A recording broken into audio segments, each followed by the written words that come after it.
কিছুদিনৰ পৰা আমাৰ এই গোটেই অঞ্চলটোত সৰ্থেবাৰীকে ধৰি গোটেই অঞ্চলটোতে গৰু চুৰি হৈ আছে। আমি ভাবোঁ আমাৰ আৰক্ষী নিৰ্লিপ্ত সুযোগ লৈ এই গৰু চুৰি কাণ্ড আমাৰ ইয়াতে হৈ থকা বুলি আমাৰ অনুমান হয়।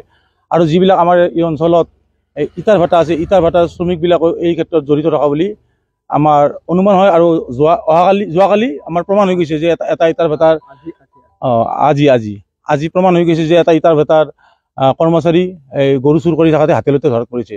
আমাৰ ঠাইখিনিৰ নাম আছিল বাখনতাৰীত আপোনাৰ হাতেলতে তাৰে কৃষক এজনে ধৰিছে। আমাক চাওক, এজন কৃষকৰ দুটি এটা গৰু এটা হেৰাই বা কাৰোবাৰ চুৰ কৰি লৈ যাব লগা হয়, কৃষকজনৰ পৰৱৰ্তী পৰিস্থিতি কেনেকুৱা হয় সেইটো সকলোৱে অনুমান কৰিব পাৰি।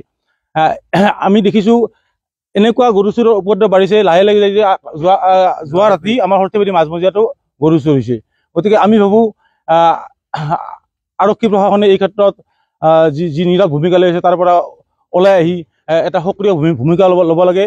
আৰু আমাৰ ৰাইজৰ সহযোগত এই গৰু চুৰি কাণ্ড অতি সোনকালে শেষ কৰিব লাগে।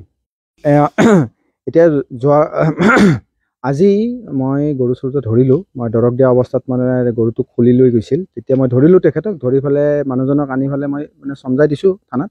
এতিয়া প্ৰচিডিংখিনি কৰি আছে, তেওঁ লকাপতে আছে এতিয়া। হয়, মোৰ গৰু চুৰ কৰিছিল।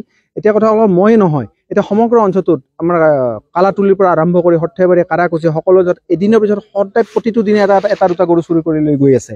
এই ক্ষেত্ৰত গোটেই যোৱাকালি হৈছে গৰু চুৰ, যোৱাকালি দুটা হৈছে, তাৰপিছত তিনিটা হৈছে, যোৱাকালি তিনিটা হৈছে, আজি পৰহি হৈছে, তাৰ আগদিনাখনো হৈছে। কণ্টিনিউ চুৰি হৈয়ে আছে। এই ক্ষেত্ৰত আৰক্ষী আমি এইটোৱে দাবী জনাইছোঁ ভাৰতীয় কিষাণ সংঘৰ পৰা, আৰক্ষীয়ে এই ক্ষেত্ৰত সবল ভূমিকা গ্ৰহণ কৰক। আৰু লগতে এটা যদি গৰু এজন ফাৰ্মাৰৰ পৰা খেতিয়কৰ পৰা নোহোৱা হৈ যায়, তেনেহ'লে সম্পূৰ্ণ এটা গৰুৱে এটা পৰিয়াল পোহপাল দি আছে। সেই ক্ষেত্ৰত চৰকাৰেও এই ক্ষেত্ৰত বিহিত ব্যৱস্থা ল'ব লাগে। এই ক্ষেত্ৰত আমি চৰকাৰকো দাবী জনাইছোঁ, এই ক্ষেত্ৰত এই গৰুৰ সুৰক্ষা, গৌ মাতাৰ সুৰক্ষাৰ কাৰণে চৰকাৰে বিশেষ ব্যৱস্থা লৈ বা বিশেষ আইন প্ৰণয়ন কৰি আমাৰ কৃষকসকলক যাতে সুবিধা পায়। যিটো ঘটনা ঘটি গ'ল এইটো আজি নহয়, যোৱা ৰাতিও হৈছে। আমাৰ ইয়াত চাৰিচকীয়া গাড়ী লৈ আহি গৰু চাৰিটাকৈ চুৰি কৰি লৈ গ'ল। আমাৰ সভাৰখলাৰ ওচৰৰ পৰা আৰু কাৰাকুচি গাঁৱৰ পৰা লৈছে দুটা।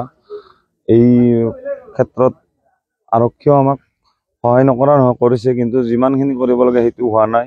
ইয়াৰ লগতে আমি ৰাইজক অনুৰোধ জনাওঁ যাতে আমাৰ এই অঞ্চলৰ প্ৰত্যেকজন ডেকা ল'ৰাই সজাগ হয় আৰু ইয়াক ৰোধ কেনেকৈ কৰিব পাৰি তাৰ কাৰণে এটা ব্যৱস্থা কৰে, তাৰ বাবে আহ্বান জনাইছোঁ।